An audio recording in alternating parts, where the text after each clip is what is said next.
I wasn't going to do a video this week. I was planning on doing it all like just having another 4-hour and 15-minute class. And then I remembered, oh yeah, I really don't want to have that conversation at 9 a.m.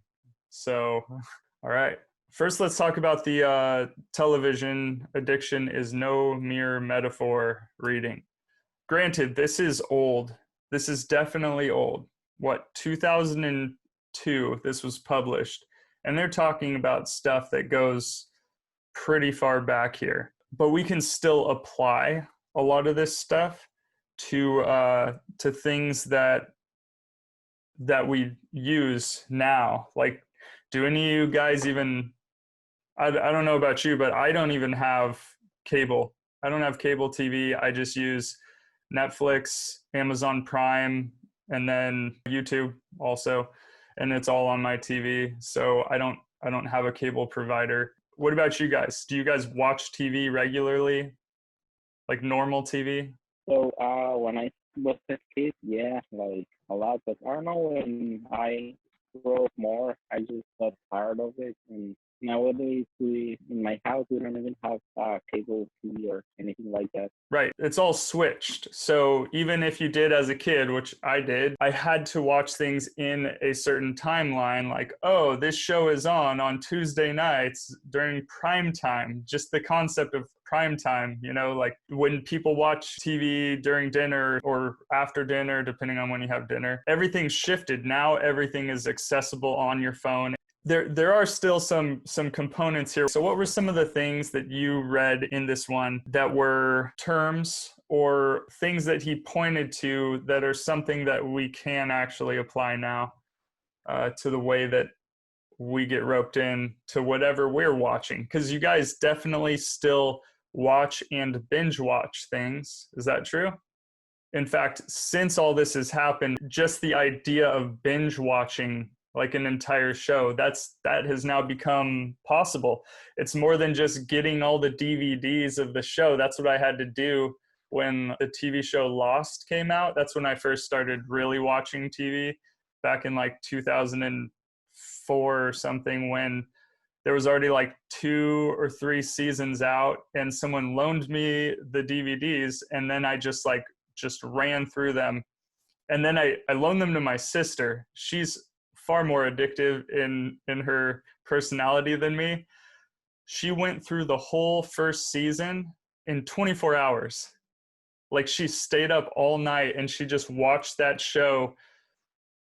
Like, I gave it to her at 11 at night, and then I woke up the next day and did things, and then came into the living room and it was like, whoa, you're still watching this. And then she watched it into the night. It was crazy.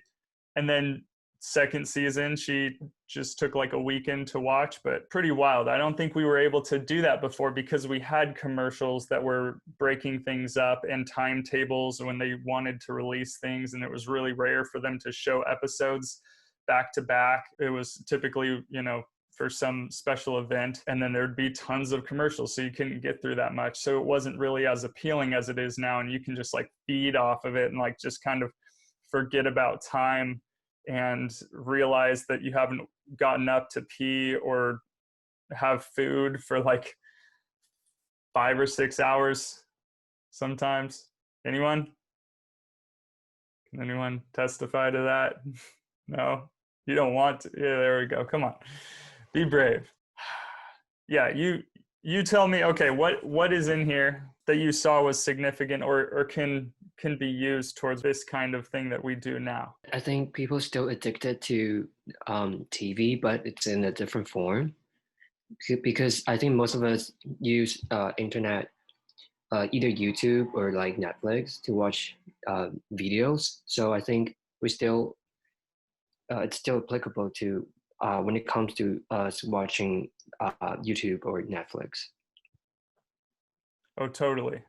Yeah, those are like the go-tos. And then you can just watch the videos. Even on YouTube, they have shows you can watch or even movies with ads. They have things that are just like TV that people even use as TV now. Especially, I mean, look how much TV on normal TV is actually reality TV, which isn't really reality. It's like impromptu. You guys know that, right? Reality TV isn't real. Like even the court shows, Judge Judy or any of those, like those aren't even real. Did you know that? Supposedly, I heard that they pay them to handle the cases, like they give them money for them to be on the shows. Yeah, so I actually know this personally because so while I was going to college, like you guys, I was trying to find what is a job that I can do to make money, but also to be able to do my homework kind of while I'm doing it. So like maybe security guard or something, or the one that we thought of being extras on TV shows or something like that, because we live near LA. So it couldn't be that hard, right? You just sit around, there's a craft table where you can eat, they feed you, you're in air conditioning, and so you just wait for them to need you, and then you like walk across the set or something dumb like that. Now, that's actually really hard to get into that. They have unions and everything, so we took our own headshots and we did all this crazy stuff just to try and get in. So they make it so that unless you even have appearances and stuff like on IMDb or whatever, then you can't even get into the union, and then you can't really get like good gigs for that stuff. It was a nice thought, but anyway, we were going on like Craigslist and trying to like get stuff, and there was one for a court show. It was like dang it, I can't remember. It's like a lady judge. I don't remember. It wasn't Judge Judy. It was a different one. Gloria Allred. Is that it? Has anyone heard of her? Okay, well, anyway, she's on TV. And what we had to do for this was we go in and the interview is like, they tell you about a court case that did happen, and then now you have to improv, act it out. And so they had us all standing at like a big room of like 50 plus people, and they would just point to us. They're like, okay, they'd say, here's the case, there's the guy, there's the girl, and here's the dispute. Okay, you're the guy, you're the girl, go. And then they'd make you try to act it out, and whoever did well and who they straight up would demographic, stereotype, everything like that to the people too. And they would pick you, and then if they thought that it worked out, that you guys clicked or whatever, that they would use you. So they didn't use me. they didn't like me for it. They kept trying to use me because I came in like a suit. I was like the only guy who came dressed in a suit. Everyone else was just in like normal clothes. Some guy in like hoodie and like ripped up jeans. But my wife, she got picked, and so she was actually on that show, and so she's having this dispute with this guy who's supposed to be her like boxing trainer, and she accidentally like broke his nose or something, and there was a whole dispute. She never met that guy before at all. I think she follows him on Instagram now. He's like this cool dude that anyway, it's just funny because you don't realize this stuff is totally fake. So they try to get you where they'll have like some small print or something at the end of the show where they'll say, this is based off of a real case or something like that, but it's totally fake. And that's how all reality TV is. Like, if you seriously were to sit and watch the Kardashians and how they would really live their lives, they would probably just be sitting on the couch on their phones all day saying, hey babe, can you go get me a Sprite or something like that. They're like, that's what they would do. I mean, they probably have more interesting lives than us, like going out and doing stuff, but the majority of things would just be boring crap where they're just sitting looking at screens themselves. So they have to spice it up and make drama and then like cry over dumb crap. I still think they'd cry over dumb crap, but all the things that you've ever seen on reality TV have been amplified and modified so that they can make it into drama as opposed to it being a organic, real, honest thing. Did you already kind of figure that out? Did I crush your dreams about it? Is this like finding out Santa isn't real? Come on, you guys probably knew that for sure. I had to learn the hard way. I wasn't crushed. I was like, oh, this makes sense. Why didn't I think of this? Anyway, what are some of the concepts, though, that came up in here? They compare it to substance dependence. See, when you're going to make a claim about addiction, you have to make a connection with something that we already know has been verified, has been proven without the shadow of a doubt. You get it? So that's one of the components to building your argument. If you want to make a claim of fact, this thing that people don't think is an addiction actually is. It has all these components that are just like the thing that you already believe is an addiction or is addictive. I think we already believe this. You guys already knew. Yeah? Just the fact that binge is in the binge watching, like binge drinking, but this one has less vomit to it. Do you think that it was not useful for them to go all the way back to, what was the oldest thing they reference? 1927. So on the second page, in the third section, grabbing your attention, they mention something from 1927. And we talked about referencing things that are too old. Do you think that's too old, or do you think that has purpose, bringing that up? I think there's a purpose, because I think even though that we don't watch TV as much as before, we are still human, and I mean, so how outer environment influences is still the same, even though the method is different. So I think it's still relevant, because by observing how human brainwave have been influenced before, it's gonna be the same how we influenced by the computer or internet. Totally. So he brings up this concept called orienting response. Do you guys see that? So there's a reason why he brings this up. 1927, Ivan Pavlov.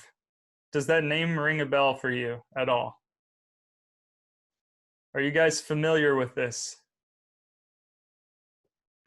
No. That's all right. No one else? You ever heard of Pavlov's dog? The one where he teaches them to salivate and he rings the bell or something like that. Yeah.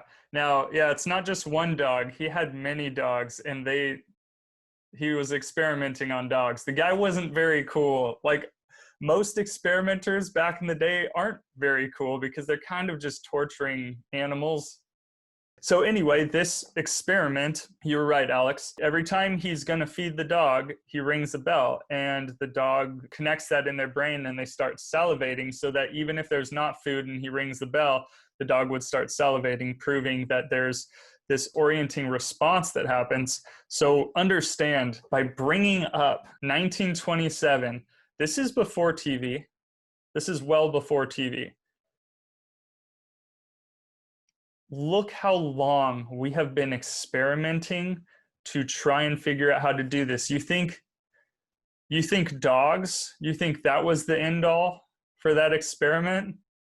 Once people latched onto this, once people figured out that you could do this, they immediately started working on humans in a way, like theorizing and trying to figure out what would work. And as soon as you get the medium to do it with, like TV or radio, and being able to track what was happening with people, their engagement with it, it became a field that was so important, because this is how you keep people's attention. This is how you, like, if you can keep people's attention and you can keep them listening, you can feed them whatever you want. It's a powerful tool. So apparently people took note of this, and we have been doing nothing but perfecting it. Like, think about it, right? All these examples that they use for TV, like the cuts, the edits, the zooms, the pans, the sudden noises, the volume raising or lowering at certain times, like, these are all, if you think about it in writing, these would be called rhetorical tactics, like things that you use to keep your reader. But in this case, so when you were younger and you watched normal TV, that, I don't know about you guys, but my mom always used to have the TV on at all times. She was an artist, so she'd be at her easel painting all day long, and she'd have the TV going, so it's like white noise in the background. And even when I go over to my father-in-law's house, he will have TV on, either the news or whatever, like, game, like basketball game is on. It's just always going to be in the background. Have you ever tried to have a conversation with someone while the TV's going on in the background? is it hard to think? Is it hard to like actually be able to carry on that conversation? I think people will get very distracted when TV is going ongoing. Oh yeah. I mean, more than I mean, even if you're having an interesting conversation, loud noises or the flickering of the screen, the just any kind of movement, what's happening in our brains that makes it so that we can't? Do we just have ADD or ADHD? Is that what it is? Or is there something else going on? What did they say in here? I believe it was one of the last sentences of our class. A person said that when they were talking to people and the TV was on, that even though that person didn't even like TV, that he will not like control himself to look at the TV sometimes, like when talking to a person. Yeah, he couldn't stop it. I can testify to that too. I know firsthand that that happened to me countless times. I'll be like in the middle of a sentence, really passionately talking about something, and then that will happen. Something will happen over there, and I'll be like, in my worst experiences, I've just straight up dropped what I've said and just start watching the thing, even though I'm in mid-sentence. And then the other person might do the same thing and not even notice that I literally just stopped right in the middle of my sentence. They call this an evolutionary trait, don't they? The orienting response is our instinctive visual or auditory reaction to any sudden or novel stimulus. It is part of our evolutionary heritage, a built-in sensitivity to movement and potential predatory threats. That makes sense, right? It's something that has been ingrained in us over time because at a certain point, we weren't the only predators out there that we had to worry about. That's one of the arguments for why you tend to see faces in things. Have you guys ever noticed that? Like you'll see faces where there's not really a face. Like, does anyone have linoleum in their bathroom, or has anyone seen that? Like weird abstract patterns, or even no one's sitting on the toilet and you're just looking down and there's like weird shapes and then they end up looking like faces. They always look like faces of monsters to me growing up. In a carpet or something. Yeah, or in the carpet.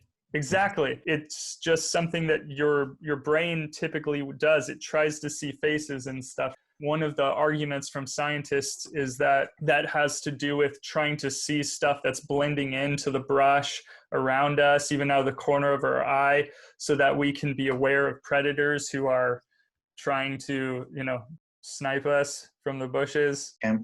Camping, yeah. Lions are lazy. They're just going to sit there and camp.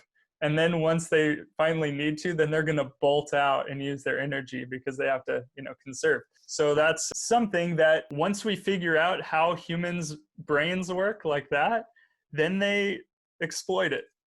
We've just been exploiting it this whole time. That's important. They also touched on some other things, some other concepts like a body at rest stays at rest. So when I turn on the TV or YouTube or whatever at certain times of the day, because let's say I want to take a break or I'm going to eat a meal or I just want to relax, sit on the couch just for a couple minutes. So there's data that would point to, sure, you get rest. That does give you a little bit of rest, but the longer you stay resting, the less rest that it actually does for you.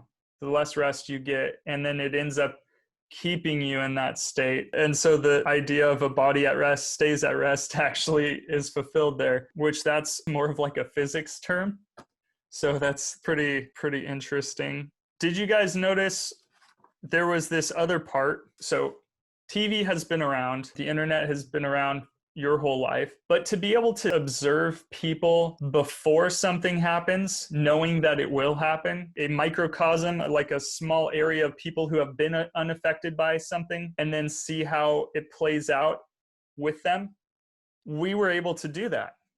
anthropologists were able to do that with TV or technology with quite a few people. So I didn't give you guys this reading, but there's this one on the Oji Cree, which are a indigenous people up in northern Canada. They didn't have technology. They have sled dogs, or they would hike pretty much like 50 miles a day in the snow every day, like normally. This was their normal schedule. And then they got the gas engine, and they got TV, and they got drugs. And what do you think happened to them? Like, we were able to watch and see, like we could compare what they were like before, and then we could see what happened to them later. In this reading, they actually do this with a small town that gets TV, and they see the difference in the way that people act, in their habits and lifestyles. They talked about people having to wait in lines. Have you ever stood in a line? Okay, good. Yeah. Good, you're at least listening to me. Of course, you have all stood in lines before. Have you ever stood in line without your phone? Without my phone? Yeah, like without it. Like you left it at home, or it was dead, and so you couldn't use it? Probably once or twice. Okay, how did that make you feel? To be honest, I cannot feel panicked because I rely heavily on my phone now. Like I pay with my phone, and when there's nothing else to do, I need my phone to distract myself, I guess. So I'm pretty feel weird that I don't have my phone. Yeah, okay, I get that. So not only is we're not saying these things are evil. They're an incredible tool. So you can do so many things with your phone. We can use this for things that are useful, or we could just like sit and play video games or watch porn on them, right? One of the students in the video mentioned that I think 30% of internet traffic is just porn. It's just watching porn. That's just, anyway. How does it make you feel when you don't have access to your phone? Because you can set it down anytime you want, right? You're not controlled by this thing. You can set it down.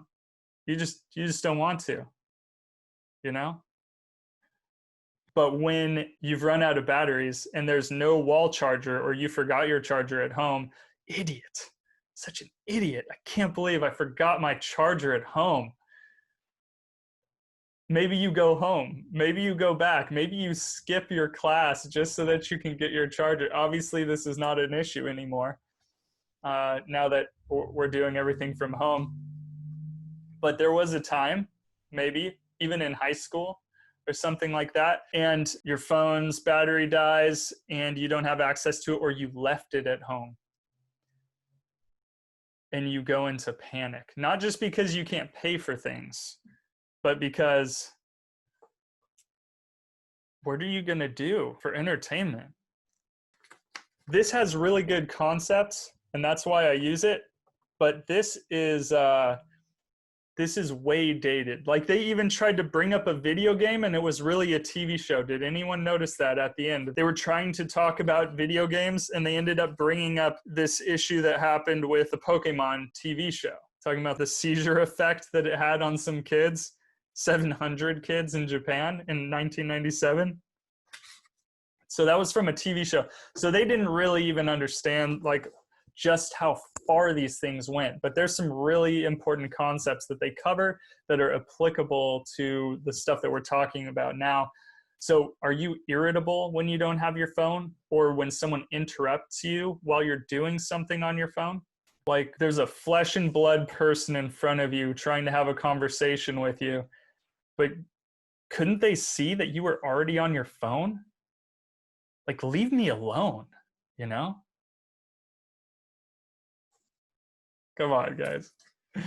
If you wanted to write on the topic of technology, and specifically what smartphones might do to us, or a specific type of technology, how it contributes to a certain behavior, see how you got to get specific with what you're claiming so that you have enough room to talk about it in depth, then maybe you want to look at this article. I may remember to link some of these on Canvas, but I wouldn't trust me for that.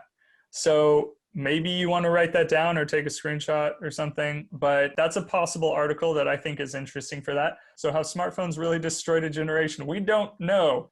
And that's true. We don't know yet because you have to wait and see. But so far, I'm pretty sure everything's going to come crashing down. And without the help of politicians, actually, it's still with their help because they let legislation get through which caters to corporations that will use us, like in any way possible, to make money off of us and to control us. And that tends to make us into some kind of addict. Here's another one. This is actually a science journal. Altered gray matter volume and white matter integrity in college students with mobile phone dependence. Interesting stuff that you could go into to write an argument of fact about on these topics. And I just pointed you to 2 sources or things that you could look at, because check it out. If you even just read the abstract to this and they're talking about the hippocampus, bilateral thought, oh, wow. You could just Google search, how does screen time affect, and then you put some keywords or specific things, and you may find some good sources to work within a specific topic to make a claim of fact about, where you're not just regurgitating someone else's thing, but you're adding your own spin on it. So those are 2 things. Remember, if you think of a good question, that question can always be changed into a claim. So you can have an answer to that question that could be your thesis statement. So our lives are consumed with a dependence on technology and multitasking now. Like, that's undeniable. No one could really argue against you on that, but does this affect us psychologically? Like think about not even your parents, but like your grandparents or your great-grandparents. What did they have for entertainment and activity, like the things they needed to do? It was typically one thing at a time. And for entertainment, they had a window. They had a window and they had a radio. I'm talking about well before TV here. Think about that. If your entire life, all you've had to do or think about was one thing at a time, one conversation, one activity, one task, wouldn't that change even the way that your brain is wired as you develop? Think about yourself and how many stimuli have been going in your head, in your ears, in your eyes, flying at 80 to 90 miles an hour down the road, listening to something on Spotify while watching something else on a screen, while someone's trying to talk in your ear. How many things do we do all the time? How does that not affect us in ways of like having issues with concentrating? Do you think that your great-grandparents would have been able to concentrate on so many things? They probably would have lost their minds or just been unable to function. But you are able to somehow kind of function, but are you able to function as well as they were able to function doing that one thing? How hard is it for you to just do one thing at a time? So what I'm saying is, this could be a topic that you talk about, that you write about. You could turn that into an answer. And it doesn't have to just be about ADHD. It could be about anything involving your brain and how any of that stuff works. You really have like endless possibilities for what to write for this essay. You just have to look into it a little bit. All right, anything else on that one? I feel like we should move on. Let's talk about the video games. Ollie's got his video game headphones on. What's up, bro? Yo, call me out. Well, what did you think about that reading? Video game addiction? I thought it was interesting. They mentioned something about how the tests or the checklists to see whether video games were an addictive activity was the same checklist used for drugs, right? But the fact is that it was an unfair assessment because every single or almost everyone has played video games once in their life. So it's almost a little unfair to say that it could be as addictive as drugs or has this dopamine. Of course, it may have those changes in our mind, but you could use the same test for video games as an activity. That is a good point. And people get addicted to activities like working out or running or things that change their brain chemistry. And there's other elements to it too. Like, why do people work out harder when they're at the gym as opposed to at home? Is it because they have different weights to work with? Or is it because there's a bunch of mirrors and there's girls and other guys that, you know they can lift more than that guy? That guy only using 50-pound dumbbells. What's up with that guy? Get out of here. Right? I'm going to pick up the 60s right next to him and do the same exercise. There's something going on that is more complicated. So that's a good argument. Also, drugs are different. We talked about weed not giving you dopamine, so that it's not really comparable there, but there is something interesting how you can't OD on weed. At least you can't OD on smoking weed. You can probably OD on eating it, on edibles and stuff like that. I don't know anything about that, but I do know that you will probably just pass out if you try to smoke weed indefinitely. You will eventually just pass out. So like with video games, I mean, you can go significantly longer. The effect, the amount of dopamine you're getting is not the same as heroin or cocaine or, some kind of stimulant. Like you said, it's comparing two unlike things maybe. There are some similarities with a kind of addiction thing, but you do see, right? Like with the TV reading, as well as with this one, if you're going to say something is addictive, you have to then try and connect it similarly with other things that we have already proven are addictive. And the biggest things that we talk about is drugs. But then there is something to say about binge video game playing. Were there any examples in here about kids playing video games for excessive amounts of time and possibly having to go to the hospital? For the two Taiwan guys died for playing too much video game. Has that kind of stuff happen? Yeah. Oh yeah.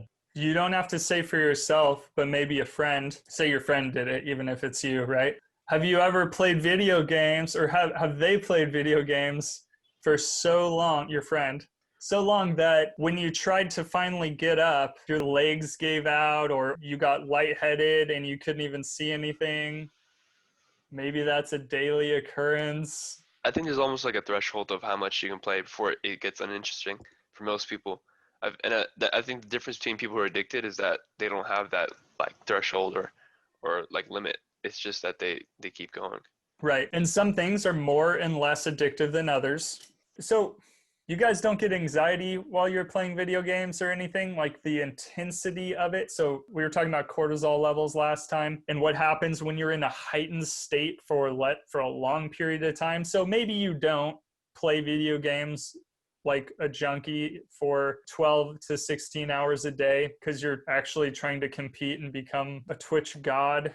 So there are reasons why you might do that. Back when I was in college, people were also building characters like in World of Warcraft or something like that, and they were like selling characters. So they'd build someone to like this crazy level, and then they would sell it to someone who doesn't want to have to work for it. There was that concept too. So I think unless you're trying to do something like that, you're probably not going to play video games that intensely. But I'm sure there are times when you've played video games for like 6 to 8 hours even, maybe with your friends. You just got this great session going and you find yourself like getting up from the computer like this, sweat all over the seat, and you feel exhausted because you've just been like going and going. You don't even realize that your like adrenaline has been pumping nonstop that whole entire time because it was intense and you guys were winning and or whatever. There's really hard teams. I don't know, dude. I don't play video games. Okay, let's talk about this. You're in line. You bust out your phone. So we're not even just talking about on the computer with your big headphones. It's just one more element to the way that we try to keep ourselves busy at all times, don't you think? People probably don't play like Candy Crush anymore or like Farmville or whatever, but any of those things, those kinds of video games on your phone, whenever you have an idle moment, it's either social media or video games. Does anyone operate like that? Or not you, but your friend, where they have to consume all of their time with being entertained. There's no idle time where they just sit and they think about things in life, like longer periods of time where they have to sit, like even just being bored. Do you guys ever find yourself being bored, or once you get bored, do you pull out your phone to play video games or to look at social media? Yeah, true. That's very common. Yeah, that's a common thing. So if you don't do that, good for you. You are actually rare. That's what people do now, like most people. So I live in an area where there's vaqueros who ride their horses. Like I'm in LA, but there's this little community near me where there's people with horses. And because there's a couple rivers, they can actually ride their horses around the rivers. So I've like taken my video camera out and like recorded them. It's cool. Sometimes they'll get like lassos going.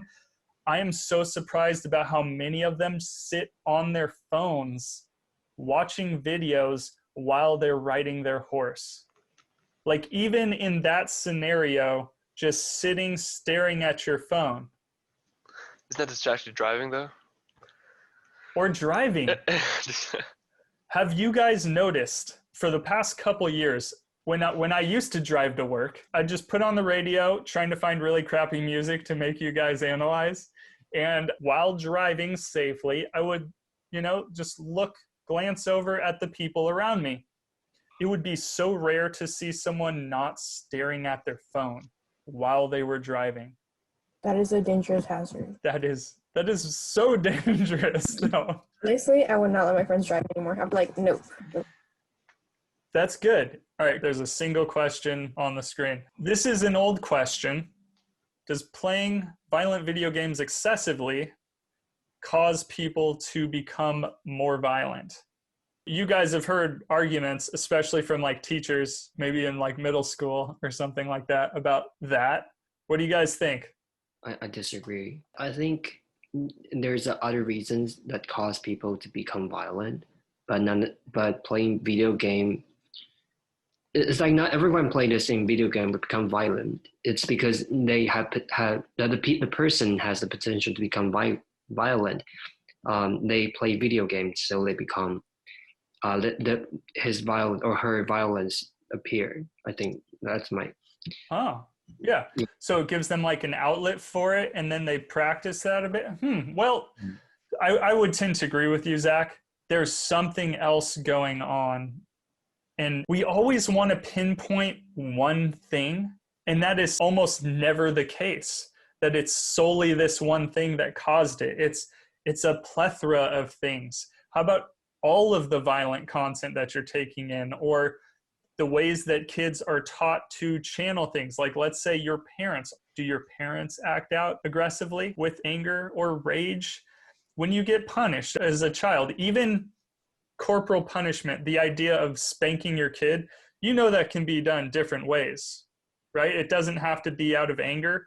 It can be like the parent has you sit on timeout for a bit, and then they regain their composure and they come in and they talk to you gently and they explain what you did wrong, and then they spank you. Or you could do something that pisses them off and they could just rip off their belt and start beating the crap out of you. You see how there's differences in that? Clear differences. And so even with that, some parents are just like, no, I refuse to spank my child. But there's a huge spectrum along those lines. And depending on, your upbringing and what you saw your model doing, why do you just want to pin it on video games? It's definitely more complicated. But there are people who would make the argument. There's other things to look at with video games. One of the main arguments that has been made about the claim that video games make you more violent, or the response to it, is kind of like a purge effect, where you actually are getting violence out of your system. Has anyone ever heard that argument? People need an outlet. Well, that's not necessarily a good argument, actually.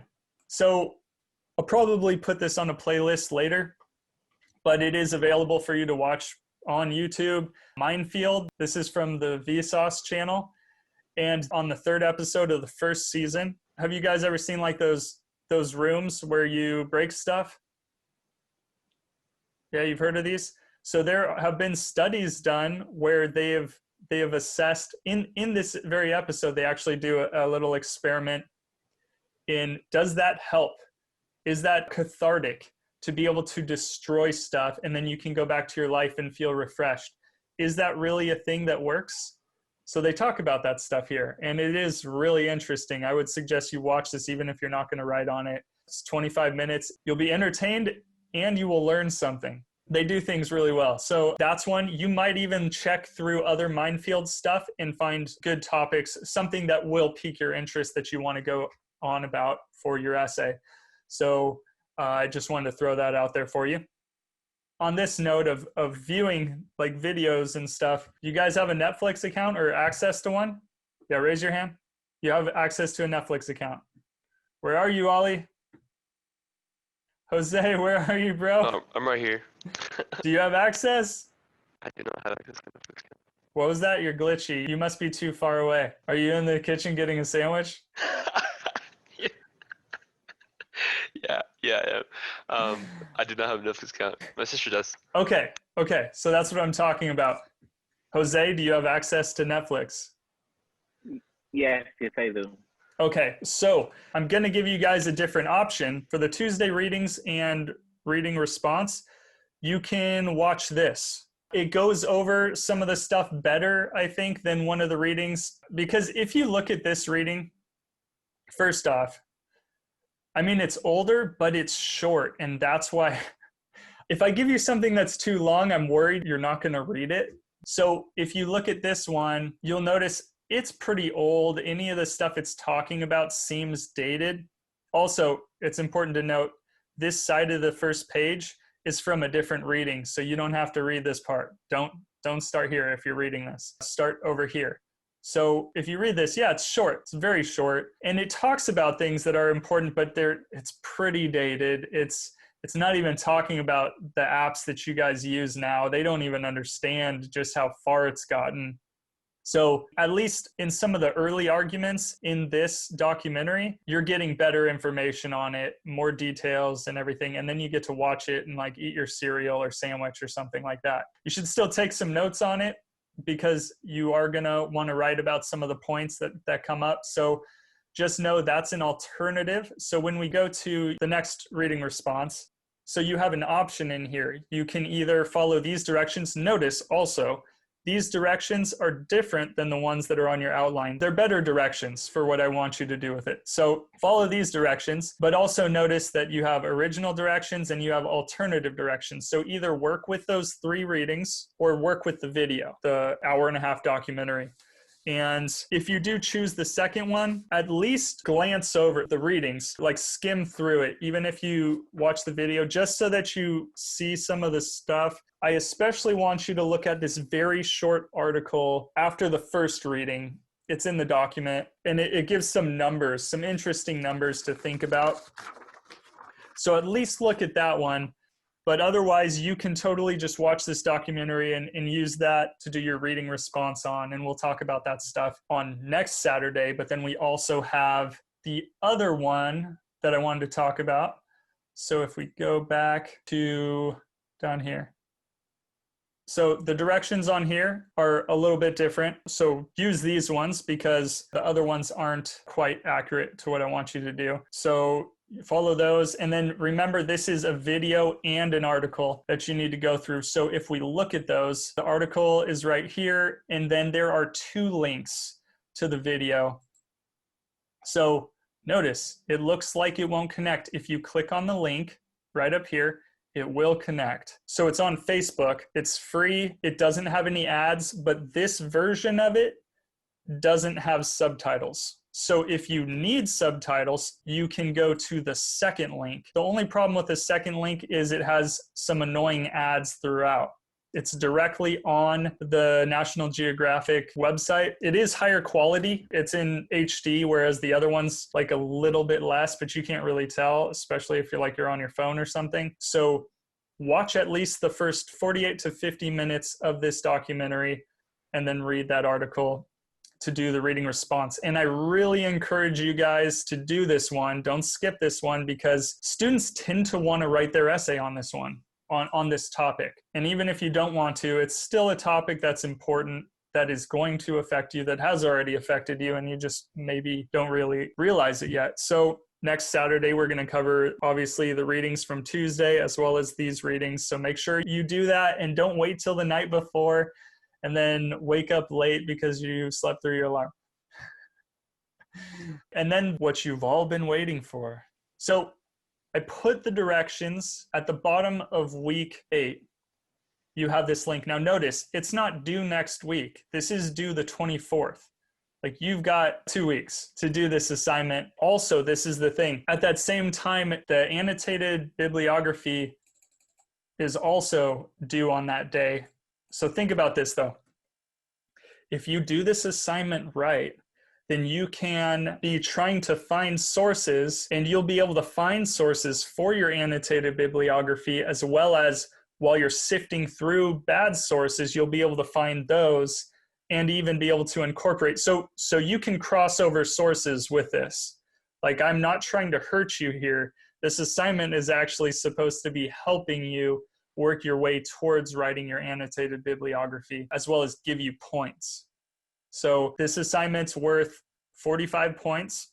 We're going to talk about annotated bibliographies next class, but I'll make the handouts for that available already if they're not already up there, which are pretty straightforward documents. They like just walk you through how to do an annotated bibliography. So it's like I almost don't even need to explain it to you. But understand, so you're going to have to work with other people on this one. So make sure that you do it in the right timing. So you can either click here, but if you click here under week 8, you're not going to get to the assignment itself. This is just in case you delete the directions off of the thing itself. So if you go up to collaborations, this is where you'll find it. If I click on collaborations, it won't let me through because I'm in student view. So now I have to get out of student view. So you won't see all of these here. You should only see your group. So let's say group 1. You click on that, and then you are now in the Google Doc for your group. So all the instructions are here. Don't delete these, just work below it. Now there's different components to this. There's a part 1 and a part 2. And within the part 2, you actually have a couple things going on. You have a bias section and a manipulated data section, which you can read about in detail. And then part 3 is you guys checking over each other's work. So make sure you get to this and work through it as you're doing the other assignments. Notice I'm asking you for sources even on your next response papers. So if you do those right, you may already be getting sources for your essay and for your annotated bibliography. So understand, you can switch your essay and you can switch your sources after you write your annotated bibliography. It's not good. It's actually like wasting your time because you already went to all this work to get these sources. But just so you know, you can switch afterwards if you want. I'm not going to like penalize you on it, but it is hurting yourself because now you have to go back and do a whole bunch more research for something else. The whole point is you do research first so that you know that you can actually write the essay. Otherwise, if you do the research while you're writing it, you might find out near the end of your essay that your whole argument falls apart because you didn't find this one source that definitively disproves what you're trying to prove. So that's why you want to have all your sources and understand where you're going to go beforehand. We'll also try to do like a outlining workshop too to help you guys be able to like figure out what you need to do in your essay. And honestly, if you don't know how to write an outline first before you do the writing in your essay, you're probably making life so much harder on you than it needs to be.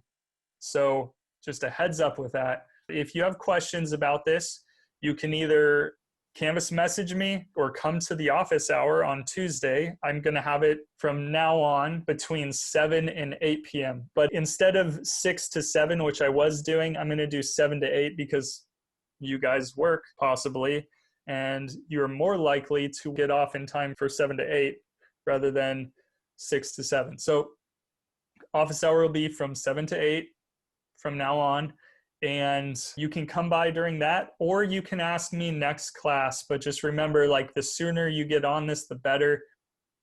it shouldn't be hard if you are working it into your other assignments. Like, you want to work smart. So do everything with the aim of trying to use this stuff for essay 2. Like including if you do a reading response on the same topic, then you may be able to just take your reading response and expand it and then alter it slightly to fit. I'm okay with that. That's not plagiarizing in my eyes, because it's your own work, and it's your own work that you did for this class. If you're trying to hand me an essay that you wrote in high school and it does get flagged by plagiarism and it says it's by you, but from high school, I'm not happy with that. You should be writing new stuff. But if you wrote it for this class, I'm going to be happy. I'm going to be okay with it. So you can do that. I'm fully okay with that. So there's that assignment. Write in here and then give feedback to people. This is the thing. You may find extra sources and then you can throw them in here. And then someone else who wasn't able to find a source for that thing can utilize that. And maybe they found a source that can work for you too. So work together to try and find sources, and then you guys will make things easier on yourselves because everyone will be working together. But then at a certain point, you will have stuff in here that you have to do on your own, and you just put it all at the bottom and make sure your name is on it. Like, this is the section you did, and you'll be able to read all those directions clearly here. But if you do have questions, please bring them to me. I'd love to be able to answer them, because if you do have something you're confused about, chances are there's going to be someone else who does too. So I won't be annoyed if you ask me questions about it, unless I already answered it there, and then I'll just point you to where it says it. I'll be like, why didn't you read that? So yeah, there's that assignment. I chose to make this assignment worth more points, so you actually have less assignments than I was going to give you before. I just compiled them into one. That way I don't have to make a ton of different group exercises and then you're juggling stuff. It's just all in one assignment now. That's good point value for you, so be happy. Do you guys have any other questions for the stuff that we covered today or for next week? All right, yeah, see, simple thumbs up. I can work with that even. Yeah, I appreciate that. All right, so you're just gonna start doing that all the time now. It's just gonna be like, yeah, dude, keep going so we can get out of here. Come on, get out of here. Well, you've been a lovely audience. I really wish you would be on the stage with me more, but let's call it a day. And I'm going to put a couple more videos up, but it's just going to be simple stuff like that you don't have to write your RLD notes on, like that Portlandia sketch and things like that. You guys have a good rest of your weekend. Thank you, Professor. Thank you. See you next week.